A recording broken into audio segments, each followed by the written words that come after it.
And yes. Okay, so we're broadcasting live here on Accident Day, July 18th, and we're on to lesson number 10. So this is a continuation from last time. I'm going to try and get it all done today. Worst case scenario for the people that are here, I'm going to rebroadcast on the second half, so you'll get the second half, which is building a game engine, which is second half. Okay, so really what we're doing is we're doing more realistic movement today compared to what we did last time. I'm going to try and break in about an hour or so to give you guys a bit of a break for all the stuff you need to do as well. Okay, so we talked about vectors last week, right, when we did this lesson. Today we're going to be talking about basic gravity. And again, I spoke about the potential for you to use other kinds of physics engines with your game. Now, I know some of you have tried it, and you're like, oh, Tom, this is crazy. It's really hard to use these engines. And the reality is it is. If you try and use PyBox 2D or PyMonk or something like that, initially, due to the documentation and everything else, it's a totally different framework to learn again.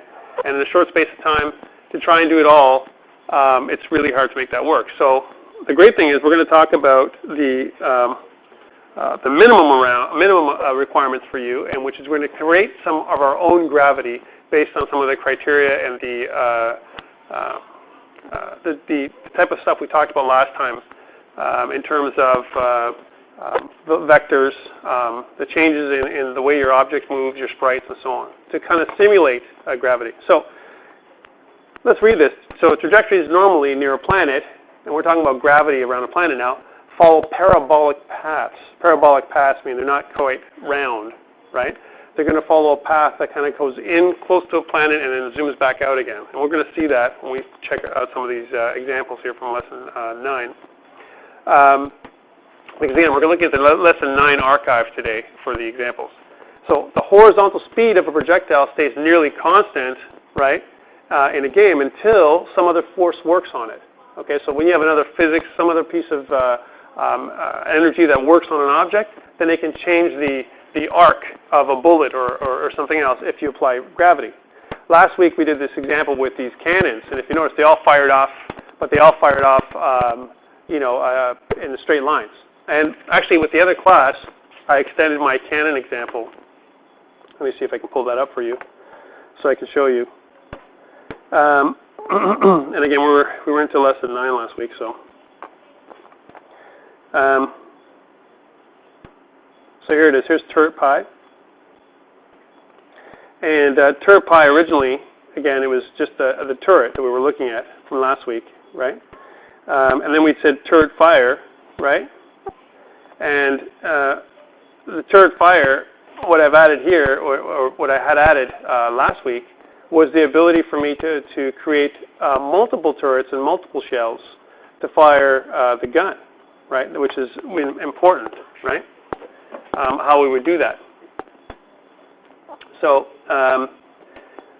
if I look at turret grav, which is what we're going to be looking at today, right? It's going to allow us to create a turret with a gun that fires, and we have some a gravity-like effect that affects the bullet of the turret. Okay, so let's take a look at that in a second.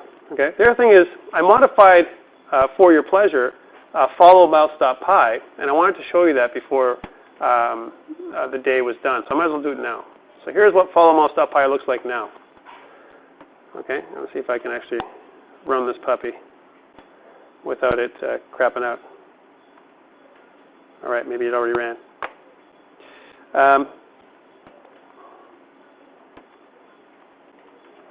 And it doesn't seem to like to run today for some reason. Let's see if we can run this one. Yeah, that works fine. Back and forth. But my other one doesn't like to run for some reason or another, my follow mouse.py. Let's see if I can make it go one more time. Anyway, the great thing is that, here we go. So here it is. I've got my bullets, and now they're firing all at the same time, right? And different places. And I've created a sprite object, and you can't hear it, but there's actually sound involved. So when it actually hits me, it makes this tank sound, right? Boom, boom, boom, boom, boom, every time they fire. So I've got multiple turrets that I use, and I use the same object over and over again to kind of simulate this AI-like effect, which I talked about at the end of last class. But if you notice, when all these items, all these bullets are flying at me, so far the quote-unquote AI that we've used is very straightforward. Wherever my mouse moves, wherever my sprites move, my sprite and my mouse are tied together, these bullets are going to look at me. Right, these turrets are going to aim towards me and fire their bullets once every so often. And I created a delay for this to happen. Okay, so I'm going to share the followmouse.py with you guys and how I did it, but I actually did it in a very, very brute force type of way. And what I mean by that is there's many ways I could have approached this, but I've created a bunch of shells. Here they are, right, to make this happen. This is I did live with the other class.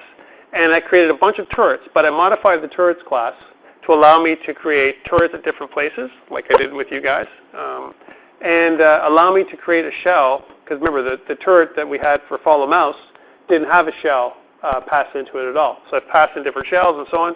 And one of the challenges I gave you guys last week was, what if you have multiple bullets? How do you compensate for that? So today we're not going to just look at this, but we're also going to look at gravity and how gravity affects the bullets that we fire and other objects. Okay, so let's take a look. So let's take a look at turret grav.py. And again, the turret is now viewed from the side. The shell follows a realistic arc, and the arc is drawn on the screen as the shell moves. Okay, so turret grav.py. Here it is.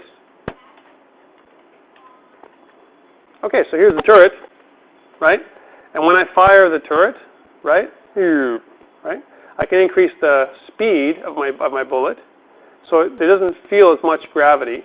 But if you notice, my bullet, depending on the amount of force that it sends off, it has a bit of an arc to it, as opposed to a straight line. And we accomplished that by creating this artificial gravity-like effect. Okay, so there's the arc. So if I want to hit something, and I want to hit a particular object, I need to arc it, with the right amount. If I go straight up, if I can, let's see, or that's close to being straight up, it'll come right down at me, right? But again, in an arc. Okay? So how do we do that? Well, let's take a look at the code. This is where we start off, right? We start looking at the code to figure out what we did. The label class I'm not going to go into because it's basically just a label displaying the speed and of the object itself, right? And different other criteria.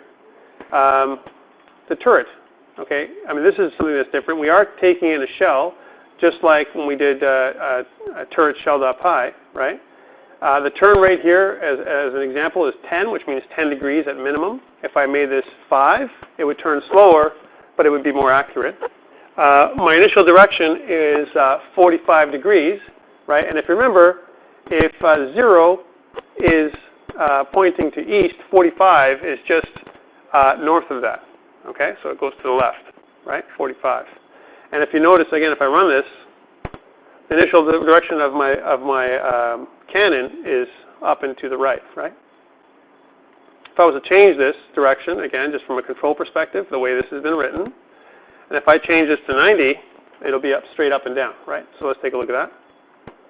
Just to illustrate this, so there it is, straight up and down. So that's really the angle of my cannon itself. My initial charge, or the power that I'm using behind the bullet, is 5. That's 5 pixels per frame. That's how fast I'm moving, right? I'm doing the exact same thing, the check keys function and the rotate function, except this time, when I go to try and figure out how I move, this is where when I press the space bar on my space key, I also call something called the calc vector. And my calc vector function is where a lot of my changes are taking place that I didn't have in the previous program, right? Because I'm actually changing the vector or the direction of my bullet according to gravity now. Okay, so how do I do that? The other thing is, if you look at my shell, we're going to go back to that in a second. If you look at my shell also has something called the gravity property that I'm adding in. And my gravity says 0.5. You've got to figure what that means, right? We're going to try and figure that out. Initial speed, again, dx and dy is 0. It starts off the screen at minus 100, 100. And direction is 0, which means it's going to start, pointing to the east, of course, but it's going to match where my bullet's going to point, just like it did last time, right? So, again, this gravity, we have to take a look and see what that means for us, okay? So here's the calc vector. It doesn't actually, for the bullet itself, if you notice, calc vector doesn't take into account gravity. It just calculates the direction of where it's going. But when I calculate position for the bullet itself, this is where it actually takes the gravity and adds it in.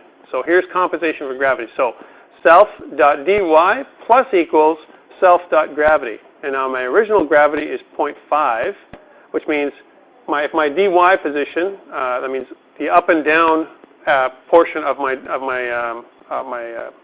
position, if it changes by an additional 0.5, you wouldn't really notice it, right? 0.5 actually is down towards my towards the bottom of the screen, right? You'd think 0.5 isn't that much, right? And initially, like I said, my gravity is 0.5, but that 0.5 is 0.5 every frame, right? So that's every frame, that's the position. So if you think about it, if I continue to fall half a pixel every frame, even if I go up, it's going to compensate for the charge that I put into my bullet. So the more powerful the charge, it's still going to start dropping 0.5 every frame towards the the bottom of my screen, but it's not going to be that great, right? So that's half a pixel per frame. That's what it's going to do every frame. Right now, is it close to what gravity-like effect would be? I'm not sure it's exactly like gravity. If I change this number though, right?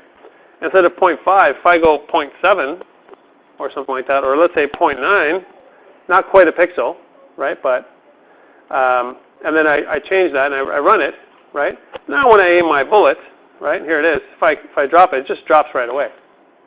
Because even though my charge is 5, every frame I'm losing 1, right? It's going towards the bottom, and that's how it works, right? That's how I'm kind of simulating the gravity here. If I increase my charge to 20 and I fire my bullet, it still drops, right? And it drops much sharper depending on the angle of my cannon. For example, if I fire downwards, you're not going to notice much of a difference, especially if I fire straight down. There's no difference. But as I move up towards the top, right, this is where you notice the parabola that's created. That's where we said parabolic arc, right? As the bullet flies up and comes back down. Okay, so that's how we affect your gravity. We add that 0.5 per frame, and 0.5 again. When we have positive y direction, it means towards the bottom of my screen. Okay. Now let's take a look at the main here to see if there's anything different. Really, main is exactly the same. There's nothing different here. The only thing we've changed, really, in this whole factor is the fact that we're using this gravity effect that we're adding in, and here it is right here in our position. We're adding this compensation for gravity in the bullet. Okay, let's go back to our presentation. So, and again, if you notice, there it is. They've outlined it here. And what we're doing is we're taking that. The position is constantly being calculated on the update, right? And just like before, there's no difference there, but we're also adding that extra 0.5 as we're moving towards the bottom of our screen. Okay. So again, drawing on the background is different than drawing on the screen. Drawing on the screen, like it says here, is temporary.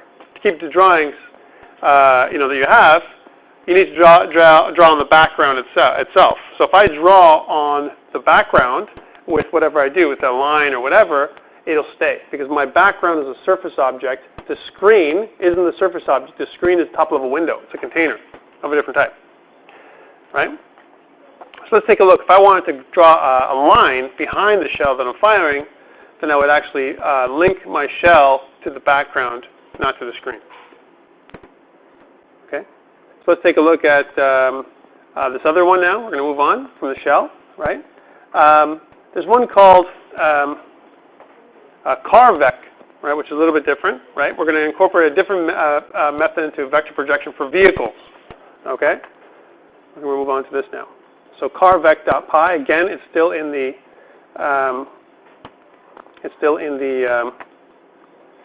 less than 9 archive. Here we are, carvec.py. This time, instead of a cannon or some other kind of a sprite, we have a car sprite. Oh, this is a, car has different properties than some kind of cannon, right? We have a direction. Our initial direction is 0, which means we're pointing to the east, right? Our turn rate, right? Turn rate would be like our turn rate for our cannon, or the ability for us to turn the cannon. This time, the car rate is 3, right? Which means car is going to fairly be smooth turning, but not very quickly, right? The acceleration, self.acceleration, is 0.1, which means it's going to be a slow acceleration, right?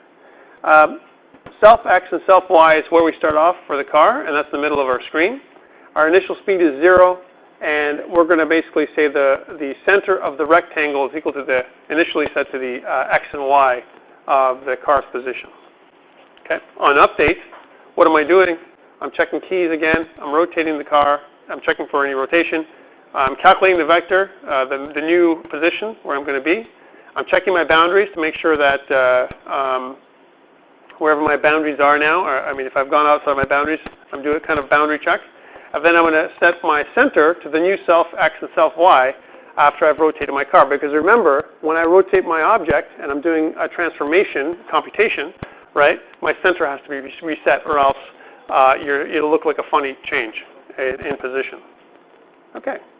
So here's my check keys. Again, everything's pretty much the same in terms of direction, just like the cannon, except for this time when I look at the up and down, right? From an up perspective, I actually increase my speed by plus equals to my self-acceleration. So I say my speed is whatever my speed is, plus I tack on a little bit of acceleration, which is 0.1 per frame, 0.1 pixels per frame, which means 10 frames, I'm going to pick up a whole pixel of acceleration. So I'm going to move from,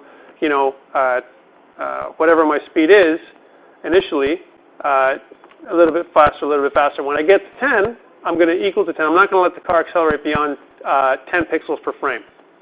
In the same way, when I decelerate, my acceleration and deceleration are equal, which actually doesn't make any sense in real life. Acceleration is a lot easier than deceleration. Deceleration takes a lot more effort, right? So, so here's my deceleration. It accelerates and decelerates in the same amount, okay? My rotation is exactly the same. I transform or rotate my car. I copy my image from my image master, where I have the image of my car. I copy it into the image of the properties of my class, and so on. And I reposition my rectangle around the new image that I get when I rotate my vehicle, right? My vector is exactly calculating the same thing. I multiply my speed times my x and y coordinate, right, as an example, and I flip it to make sure that if I'm going in a negative direction, I'm actually going positive speed, okay, which I need. Okay, and again, from a check bounds, I'm saying if I'm greater than the screen width, well then I'm equal to 0. So I'm actually stopping my car. Sorry, I'm reflecting my car again. It's a wrap. It's a wrap here. Okay, so everything else, it remains the same. I'm not really doing anything differently with my main. I just got my car image, and I'm loading this car GIF, and I'm modifying it, and I'm accelerating and decelerating. So let's take a look and see how that works. Wow, there's my sexy car. All right. And if you notice, again, I'm moving at a turn rate of 3, and if I start moving forward, right, it should continue to accelerate me 0.1 pixels per frame until I get up to about 10 pixels. So if you notice, it is going slightly faster. If I keep doing it, if I keep going faster and faster, and it'll reflect me as I go through, right? So here I go. And the same thing, if I want to decelerate, I kind of slow down, and it doesn't slow down right away. It actually decelerates as much as I can, and the maximum I can go backwards, again, is a little bit slower than where I can go forwards. I can't go more than 3 pixels per frame going back. And again, it takes me time to slow down. I'm actually hitting the back button, and it's still not slowing down immediately, which makes sense. Okay, so really that's the way the car works. And if you notice, again, we deal with my controls right here, right? So if I go left and right just moves me right or left. I change my angle of where I go. But I think the key here is I can actually, my speed increases by the acceleration. And my acceleration right now, my positive acceleration is 0.1, my negative acceleration is 0.1. Now if I made this different, and here let's change this a little bit, the code. So let's say, for example, I said, you know, instead of just acceleration, I call this something like forward, acceleration. So forward accel, I made that property. And then maybe I created a backward or a speed up and a slow down, maybe maybe a slow accel, and maybe a fast accel. So I'm speeding up, I go faster, and my slow accel though is going to be, instead of I'm going to keep it at 0.1, but my faster one I'm going to put up at 0.3, just to give you guys an example of that. So really fast acceleration, really slow on the slowdown, and let's take a look at that. So I say, well, instead of my slowdown, I say my slow acceleration for my slowdown, and my fast acceleration for my speed up. So I'm actually modifying my code here, right? Now let's just check to see if there's no acceleration anywhere else, and there isn't, most likely, and we'll run it. Okay, so let's take a look at the difference now. I've changed I have a couple values for my acceleration. I have a fast acceleration and a slow acceleration. In other words, as I speed up pretty quickly, but I slow down pretty slowly, right? Because that's really how cars work. So I'm really, really fast. I go up to my maximum speed, and when I slow down, it takes me a lot longer, many, many more car lengths before I hit the vehicle in front of me, right? Anyways, so that's really how you can modify the code to make it more realistic. Going back to what it was, we only had one acceleration, which was somewhat realistic, but again, I think wasn't as accurate. And you can play around with these gravitic values, this kind of pseudo physics that you're creating for yourself to make your game more realistic as you go. Okay, let's go back to our presentation here. Now we've kind of hit these things, the acceleration and the turn rate. The turn rate's the other thing that we could change. If I wanted to make my car spin on a dime, right, obviously I would change my turn rate. Instead of 3, I could make that number higher, but it would be less accurate. Instead of it being 3 degrees one way or the other, which is a very smooth angle, I can make it 10 degrees, which would make it crazy. The car would bank like it was on rails, right? Not as realistic. But this harkens back to what I talked about with AI, right? There's many aspects to making an intelligent, a really intelligent artificial intelligence, if you will, right? And a really challenging opponent, right? Like your opponent can be boring as hell and fire at you once every 60 frames, right? It's an opponent, quite easy to defeat, let's say. And maybe his turn rate's only going to be 3, and his speed's only going to be worth 3 maximum. You can't move more than 3 per frame. So he's moving at you, but he's slow, right? Like a slow zombie, right? Guy's moving quick at you, and he knows where you are, but he can't move towards you very quickly. You can make your opponents be much more intelligent, be able to know where you are a lot quicker, turn faster, at you. For example, if the cannons could turn at me within 20, they could turn 20 degrees at once. They're much faster than a 3-degree turn. Now they may not be as accurate firing at me, right? But they would fire at me quite quickly. Okay. So again, we talked a little bit about AI before, and I'm not going to go over this because we kind of covered it. Okay, so again, we talked about this. New parameters can make a better behaved vehicle that's easier to tune, right? We can talk about power. We can talk about drag, which is more of a resistance for the car itself, because there's going to be resistance in real life. You're going to have wind resistance, right? When you have that's why race cars are shaped differently than SUVs, right? Race cars are made for speed. SUVs are made to carry passengers, right? Turn rate, of course, we talked about before, and speed. So it's not like a direct speed, but it's basically a compound,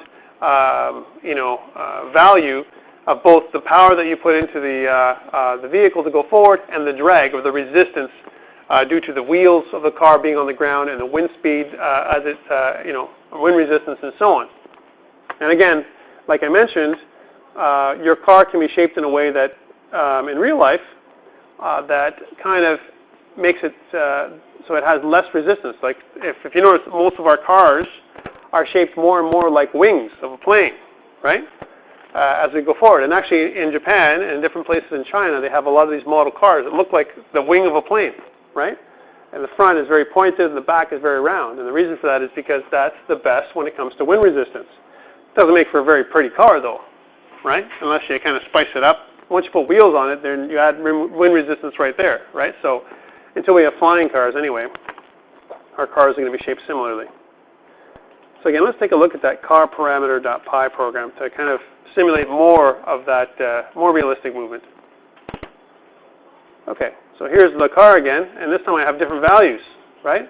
And I can increase or decrease the values because now I've created these buttons in Pygame, right, that I can kind of increase my turn rates if I want to. Or I say turn rate was initially 5, I can make it lower, more smoother. I can increase or decrease my drag. Let's keep it the same for now, 0.15.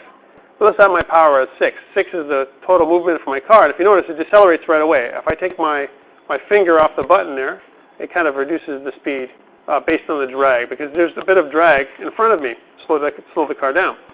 If I increase the drag, and I can increase this drag quite substantially to 50, then I have to put a lot of effort to move my car forward, if you notice. And it stops right away, right? So I move it to an angle, and then no matter how much power I put to it, it slows down. If I increase my power, so I go to 10, right? Again, even then, I kind of, the car slows down quite quickly because of the drag that I put on it, right? If I reduce the drag again, back down, let's say to 20, right? Then I can speed up quite quickly, and it still slows down, but I mean, I can actually go quite quickly. What's the problem with this car? Anybody? If you want to take a look up here, what's the problem? What makes this car unrealistic? Oh, it's turning while stationary. Right? Can't do that, right? In real life, can't turn. So that's another thing. How would one other thing I would do to modify my physics for the car, and again, we're looking at a top-down view, so there's no gravity involved here, but one thing is I would maybe, instead of turning from the middle of my car, maybe I'd want to turn from the wheels, right, where the wheels are. So it changed my center of rotation. There are some challenges with this, right? The easy thing is what we're doing. We're changing the direction of the car based on the middle of the object. So the vectors change in a different way as well, right?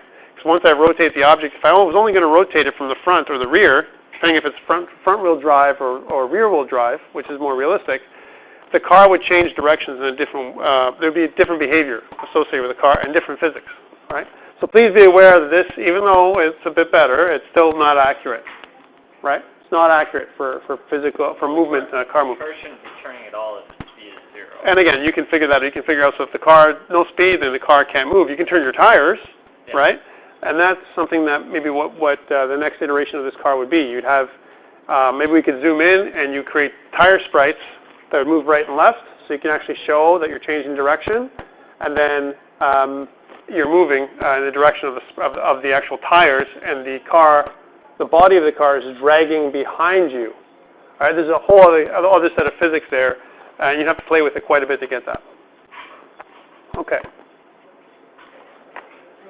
All right. And again, it just says that one thing that this uses is something called the Mini Gui module that Andy Harris created for his book and for this course, right? So if we actually look at the code for this, we actually import something called Mini Gui, right? Well, Mini Gui is actually a module, like I said. So here it is. Let's take a look at it. And it's another piece of code, right? Mini Gui right here. It still imports Pygame. It creates the label sprite. That's what's included. Here's the button sprite. So it actually creates a button that you can modify and so on, right? A scroller, right, which allows us to change what the label looks like, so positive and negative values, right? And it also has a main, so you can actually check this on its own. So if I was just to run the Mini Gui program, right, here I am running the Mini Gui, right? Again, I have a label, yeah? Can you hear me now, right? Click Me, is my button for this particular example. So he's got an example of a button, a label, and a scroller. So I can scroll up and scroll down according to, clicking my buttons left and right here. Right, this is my scroller. So he's created a few classes, and what he's done is he's reused these classes in his carparam.py program. So that's one thing to note. And you can actually use these classes. If you want to make a button class, they're right here. You didn't have to go to the web to get them. Right? Again, the car, everything's the same. Turn rate, in this particular case, starts at 2. Power starts at 1. So there actually is a power speed. And the drag is 0.3, which means that's how fast initially it's going to slow the car down. Okay, so that's the coefficient. The drag coefficient is really how much energy the car is going to lose as it moves forward after you stop pressing the power button, like the accelerator, right? In real life, obviously, the drag wouldn't be so much to stop a vehicle from moving forward. I mean, if you're on the highway, and again, I'm a bit reeling about this today, but let's just say if you're on the highway and you're doing 100 kilometers an hour and you take your foot off the gas, will you slow down anytime soon? No. Well, you're still going to go going. It's going to take some time. It probably would take you 5 or 6 seconds to go to about 80, or maybe 3 or 4 seconds maybe. And then as you move down slower and slower, it's going to take you some time to go down to slower speeds without pressing the accelerator, because your car is made to resist this drag coefficient. Your car is made so that it's very efficient in moving forward, right? So there's not a lot of drag on your wheels to stop you from moving. Now, if you were driving a tank, that's different, right? Because the tank has treads. It's not the same thing. It's a different engine. The way it works, much heavier than a car. Our cars these days are fairly light for the type of engine they have, and they're made well to travel forward, right? So this is, again, an accurate model for drag for an average car, but neat for a game. Okay, so here's your drag coefficient here, and this is where you're compensating for drag. You're saying my speed is I multiply by 1 minus the drag, right? So if my drag is 0.3 in this particular case, I'm actually reducing my speed by, I'm reducing it by 30%. That's what it's doing, right? So, and it'll keep doing that until your speed comes to 0. So if your speed is less than 0.5, right, pixels per frame, it's going to go to 0. Right, that's what it's actually doing. So that's where it doesn't, another way of checking the speed of an object that's decelerating. Right, so really your drag is a deceleration, an automatic deceleration of your vehicle. Okay? And the rest, I mean, really what we're doing here is we're using the scroller, the label, and the button that we're creating. We're instantiating here, right? And we're changing what these things do according to what I'm asking my car to do, right? So here I am. I'm using ordered updates. I've got the power, different labels that I've kind of created.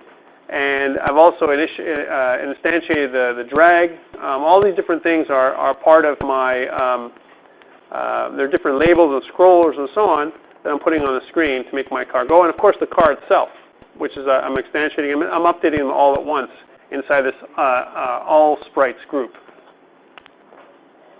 Okay. So realistic movement in a nutshell. Okay, we talked about this. So we communicate with the user. When we say communicate with the user, the interface that we've created is now not just some buttons being pushed, but also the ability for you in-game to change your real-time statistics or your parameters for your vehicle, the one that's moving forward or so on. So you're changing, example, the speed and the drag and so on as you go, right? This is a great aspect to any kind of game. If you're playing a space game and you want to raise your shields, raise the shields, Captain, right? The shields go up, and then your shields get beat on by your enemies, and then they go down, right? And then you might press a button in real time to get the shields start getting repaired. So you might get the engineer and run to the back of the ship, and maybe you have a gauge somewhere on your game that says, okay, you can't raise the shields yet because they're still being repaired. Oh, they're repaired. Now you press the button to raise the shields again, right? Well, this interface type design can make the game pretty fun, right? Or challenging, depending on how which way you go.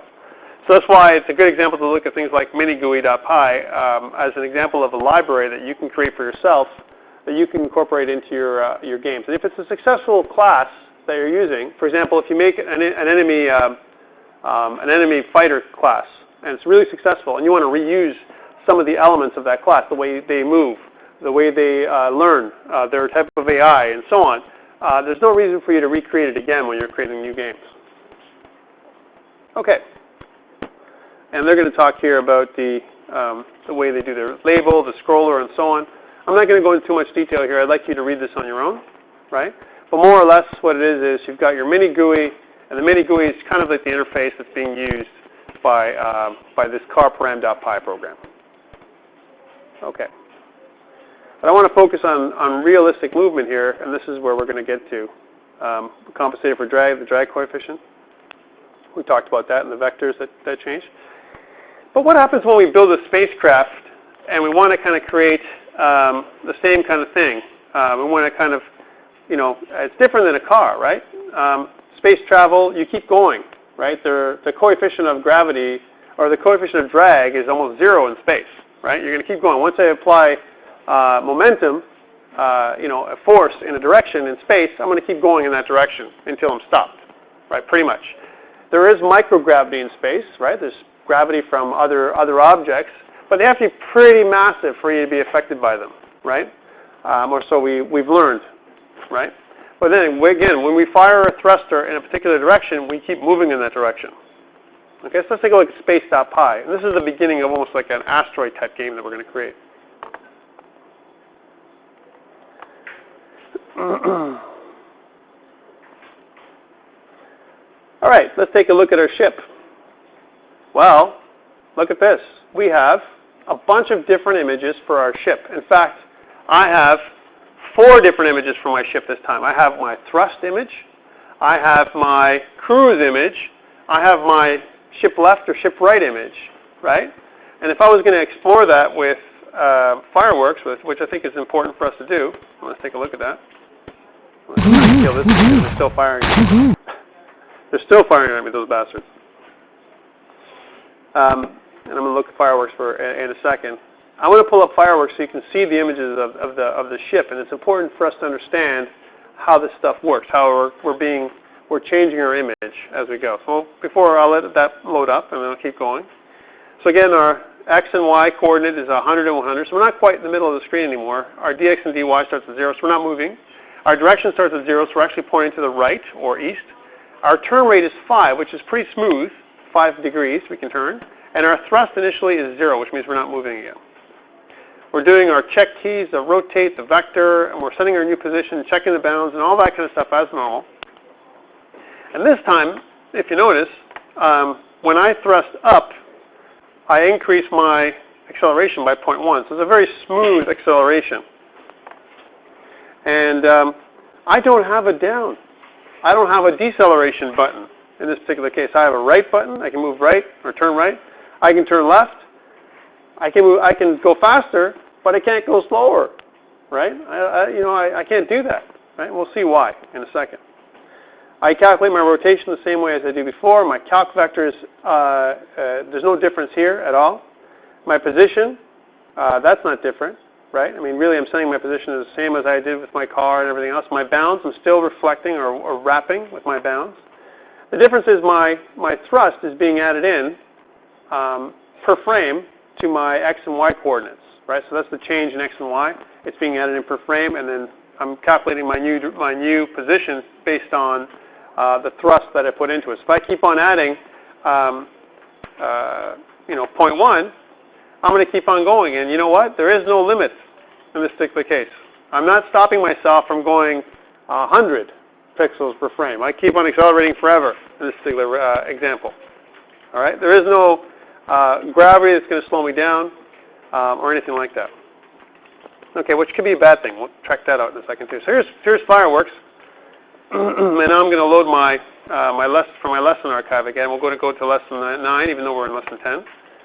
And again, we split these lessons up a little bit. So let's just go to a list. All right.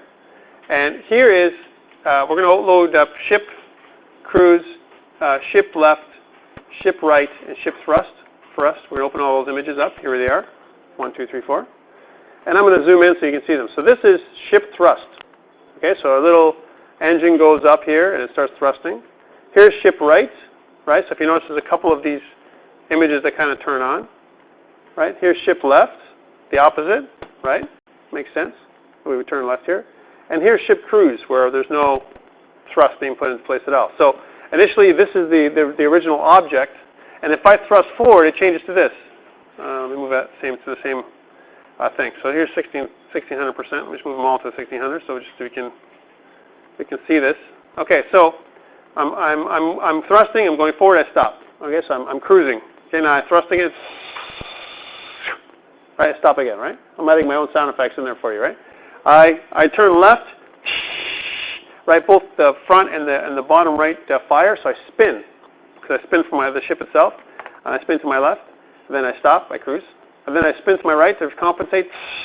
The other thrusters fire. And then I cruise. And then I thrust again to go forward. Right? So this is the way my ship is going to look when I'm actually using it on screen. Let's take a look at that as I manipulate it through the program itself. Right? Again, the beginnings of a type of asteroid type game. Imagine you have your ship now. You have no bullets. I don't know why we're so compressed here. That's really weird. But anyways, here we are. It's kind of weird that I have a compression I think I modified the program from before. Let's see what I've done wrong. Right? It's a little fly. Eh? And I probably added in some kind of transformation. That's really weird. So again, I'm loading my images and I'm converting them. Right? I'm not actually stretching or squashing my images at this point. Right? And I'm rotating it, but I'm not actually changing the object to make it more compressed. So I'm not sure why it's doing that. You should not have that effect when you run it. Try running it on your side. I'm sure your ship's not going to look the same, and not going to be so small. Right? I haven't done anything to make it smaller or whatever, so I'm not sure why it's coming out that way. It could be that I've modified the code somewhere, and I can't remember where. But more or less, it's pretty funny looking. Eh? Let's take a look at that again.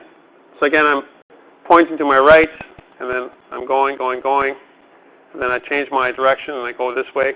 Right? It's kind of weird where it rotates too. Eh? But if you notice, right, it changes directions in a weird way because my center of gravity isn't being modified either. Right? But it gives you that space-like effect regardless of what it is.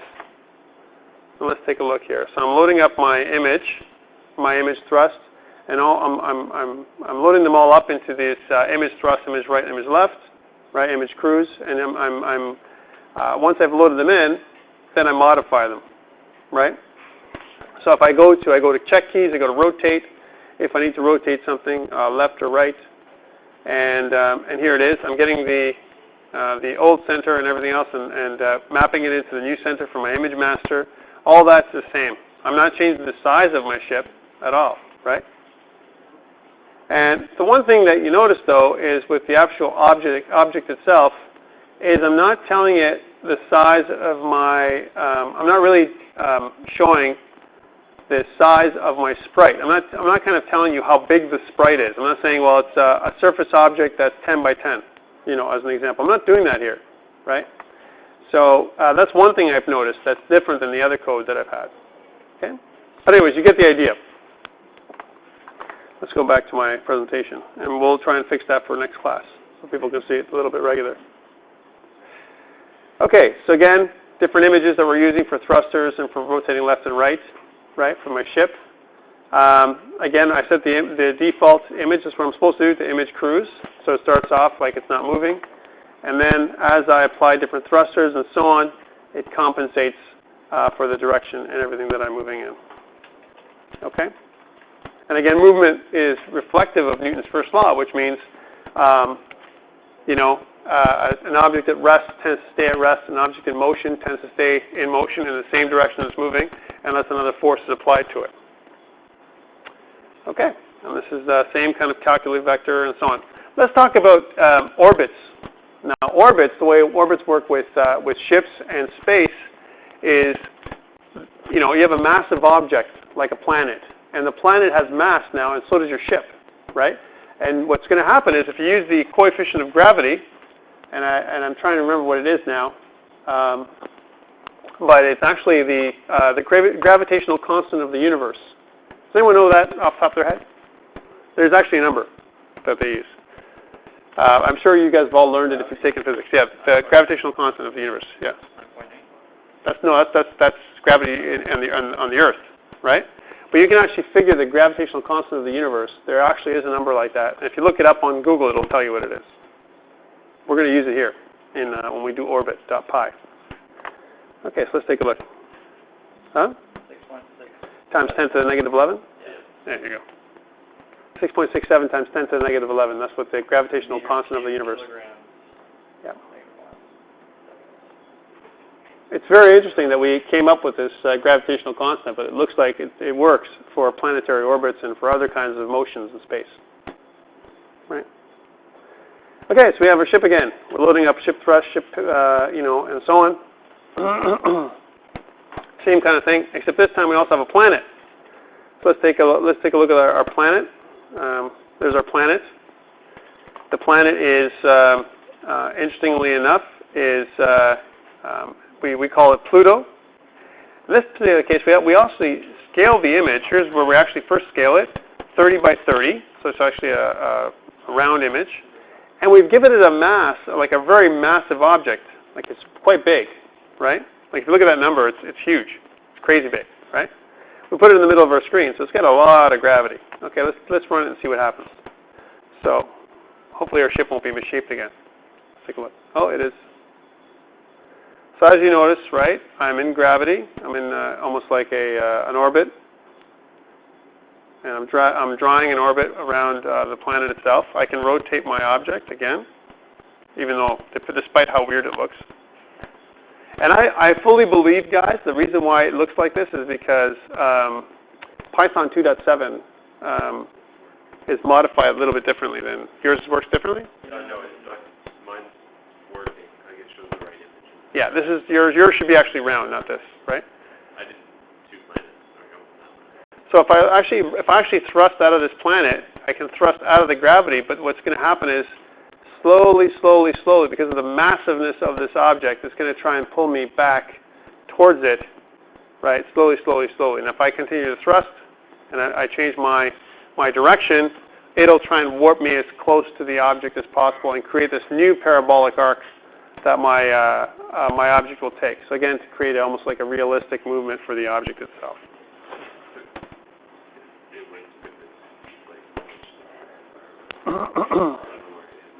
So quite a massive object again, and if you look at my, here's the surface object that I'm loading up, this ship. And again, I'm not telling it how big it is here, right? Where down here, if you notice, right? This is where I load it up, and I convert it to a Python compatible image. I actually tell it that I want to transform scale the object into this 30 by 30 image. Now, if I was to do the exact same thing, let's just take a look at this. So I take this line. I want to fix this problem that I'm having with my ship, right? So here's my image, right? Here's my image, and I want to make my ship the same size. I'm going to take the same kind of groupings. I'm going to scale my image to 30 by 30. Here's my image. I'm scaling it back 30 by 30. Let's see if it'll make it a round object, right? Or if it'll really screw me up. No. So no difference there. How about if I made it, 50 by 50? So a much larger object. With that, oops, not that big. Tom, what's wrong with you? And that probably won't fix it either, watch. So no change. So that tells us a couple things, right? That before the object is, and this is part of the code that I've got going on here. So again, glitch in the code. Not sure what the problem is yet. This is a good kind of thing. I'm actually changing the scale. So here's where I'm scaling it 50 by 50. Change the actual object of my my image, whatever it is, 50 by 50. But on update somewhere, on update, whether I rotate it or whatever, I think, and this is the challenge, right? When I update this thing, this is where when I transform it, somehow the transform function that I'm running in 2.7.4 is changing the object as well. So let me just take this image here, this line, self.image, and try and put it after the rotation is done and see if that compensates for it. So I'm going to take it, initially start off 50 by 50, and then I'm going to go into the rotation, and after I've done rotating it, I'm going to resize the object again back into a 50 by 50 object. So quite a big object. Let's try that again. See if that does it. Right? So I transfer the image, and then it's a big object. Now it's a big ugly image. Right? It's much bigger. It's the same image? Yeah. Look, I changed it just now. Is it? But are you sure it's the same like source image? Like it looks fine on my screen. Like, I don't know. If you have my code, yeah. right? You have my code, right? So, Is the picture the exact same? dude, I haven't changed anything. You have my code. So if it's like that for you, then it should be like that for me. So it's some kind of glitch. Don't know what it is yet. Could be the way I'm displaying it or broadcasting or whatever. But all these images, I haven't changed any of these images, right? These are the exact same Those images. are the ones that you're calling in Yes. the code. There they are right here. Right? So again, I can try and put something else there, but I don't think that's the cause. Obviously, this up here isn't where to put this because it's being updated. The actual image itself is being updated somewhere else. But even here with 50 by 50, this image is actually, when it's copied into the master image, so here it is, I'm loading up my image thrust and so on. These are all the things that are happening here. The size of my image in my particular case is coming kind of compressed or skewed. But anyways, at least we can see what it is if I do this, right? So I'll leave it the way it is. Here it is. So again, I'm rotating my image, and oh, it actually shrinks and grows. This is neat. Look at this. I actually have like a shrinking and growing image now. Whoa, pulsing even. Whoa, whoa, whoa, whoa, whoa. Anyways, and then if I kind of compensate for the thrust, I can thrust out of the image, and then try and curve away from the gravity as much as possible. Or I will, and if I slow it down, if you notice, I can't slow down my object because I don't have a back thrust. I have to kind of change the direction of my image, right? It's possible to show both, say you're pressing forward and you're turning, and it only shows one image, but you're still rotating. Would you have to make that a Right here. Here I am doing it right now. Yeah, but I noticed maybe it's just I have two planets and when I turn and thrust, it doesn't show. Oh, it only shows one image. Yeah, you'd have to create another image. Kind of a turn and thrust kind of image. Anyways, the point is that the motion is what we're looking at here, not exactly the image. That's something else that's going on within the code itself that's causing it to be broken. Okay, so we're going to just change that back the way it was. It's going to need that. And we'll see if it makes a difference in the later versions of our code. Okay, so again, the orbit, how does it work? Here it is, the gravitational constant of the universe, right? Force is equal to the first mass of the first object, the mass of the second object, multiplied together, and divided between the distance of these objects, right? Times the gravitational constant of the universe, and that's the new force that you're going to get, either positive or negative. Okay? That's the new gravitational force. Okay, and that's what we do. The mass of the two objects is important because basically, depending on the mass of the object, that's going to dictate how much force there is. And to make it more realistic, our planet has to be pretty bloody massive, right? So, and you can compensate for that by changing that number. So if you notice the number that we have here in our code for the planet, and let me just go back down here again, for the mass of the planet is like a big number, right? Here's the mass of the planet. And we also have, in this particular case, the only difference, we also have a mass, and the mass, is 5 millionths or 5 billionths of the planet. It's pretty small. So the planet's not going to move towards the object. The object's going to move towards the planet, right? In reality, planets, the reason why our planet Earth rotates around the sun is because we have two massive objects. The sun is much more massive than the Earth, and therefore the Earth rotates around the sun. But then again, the sun and the solar system rotate about the center of the universe somewhere, the center of the galaxy, right? Because there's a lot more stars. And the theory is, hey, by the way, this is where astrology comes from, guys, if you want to hear about this. If every object has mass, then the stars are also affecting us somehow because they have mass, and they're massive, right? Now, their distance is quite far. But if you're born in a certain month, theoretically, you have a different star field configuration up there than if, you're born in another month. And every year that we go on is slightly different than every other year because the position that we have in space from one year to the next, 1 second to the next is changing. And in fact, we're constantly in motion because our Earth is constantly in motion, moving around the sun, and our sun is constantly in motion, moving around the center of the galaxy. And even our galaxy is in motion, moving around the universe, right?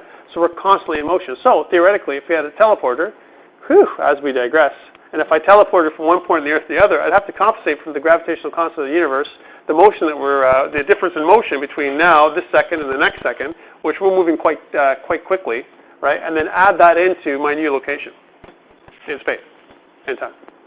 Okay, let's go back to normal. Stuff interesting. I like it interesting too. It's just a little bit weird that we've got to this point in our recording. Relevant enough. So this is kind of the neat stuff that we can add in to make our game a little bit more realistic. All right. So again, we simplified Newton's formula again because in an arcade game, we want to simplify things a little bit. We can't make it so that the mass of our object is very small. So we give it a mass of 1. Now 1 might be something, but we want to make it something compared to the size of the planet, and we can make that size of the planet much bigger. And if we do that, if I go back to my code, and if I increase the size of our planet, like the mass of our planet even more, let's say now it's not Pluto anymore. Okay, here's our size of our planet, or the mass, right? And we got how many zeros here? 1, 2, 3. 1, 2, 3. 1, 2, 3. Right? 1, 2, 3. We have 4 sets of 3 zeros. That's 12. 12 zeros behind the 5. Let's add another, factor of 3 in terms of mass. Right? So now it's really a massive object. And if we actually look at the planet now and the thing, we're going to see that we're going to, start going right into it because we're pretty close out from the position of where we were, right? Because the gravity is going to pull us. If we take a 0 away, let's take 1 0 away, see what happens. We're still going to fall into the planet pretty quickly. Oh, there it is, right? If we add only 1 0, right? So we actually multiply that the gravity by 10. We're going to go whoa, and we're going to go up, and you're going to notice that we're going to continue to curve around the planet as we go. Okay, so quite a difference when we increase the size of the gravity. We change the gravitational, the force on it based on the number of zeros we put in. If we take a 0 away, here I'm taking a 0 away now. So this is a weaker gravity, so a small planet where our gravity, you notice our orbit's going to be really changed, right? Because now, and we're going to rush into this planet in a second, as we wrap around it, watch, whoop, and we're going to change our orbit. And this is more or less the way planetary bodies would move. Now, if you had a planetary body like this, not a black hole like I created just now, but a planetary body like this, and you're firing bullets and so on, it could affect the bullet's path, and it can make it interesting for your game. Okay? And let's go back to the way it was. All right. Let's kill this again. Okay. And again, we set the mass to 1 initially and so on. I'm not going to change any of this. We built the planet. We talked about gravity. We do have this problem, though, that the ship looks weird, but the planet looks pretty good, and it works okay. Okay? We have this new Gravitate Method, which is neat. And what Gravitate does is it takes the gravitational constant of the universe, right, multiplied by the mass of both of the objects, and then what we get is the force, the underlying force, and we take that force and add it to the dx and dy component of your next position for the body that you're affecting. In this case, we're not affecting the planet because it's so massive. We could make the planet rotate around the ship. That'd be weird, right? But we're making the ship rotate around the planet or fall into it, and that's really what happens with gravity. Gravity is such that we fall towards the planet all the time as we orbit it, and gravity will continue to, and for example, satellites will continue to degrade their orbit over time until finally they fall into the planet. Okay. ship is a Death Star. There we go. That's why it rotates in. So here again, this is the simplified formula for the gravitational formula. If you notice, there's the body, the mass. Here's the second mass, and then you multiply it by the square of the distance, right? As an example, and then you come up with a force. But really, if you really wanted to add this in, you're supposed to multiply dx and dy values by the gravitational constant of the universe to get what it is, right? So if we look back at the code, I'll pull this back up. And if you go to, and again, I'm going to look at this, the right side here. Here's our outline for our code, right? And here's our gravitate function, right? And it's right below our other functions. And if you notice, here is force, right? Here is the first body, the second body, and we're multiplying by 6.67 times 10 to the negative 11, which is the gravitational constant of the universe to create that realistic movement that we have around the planet. Okay. Okay. So this part of our lesson is done, and then we're going to take a quick break, and we're going to come back for the second half. We're going to start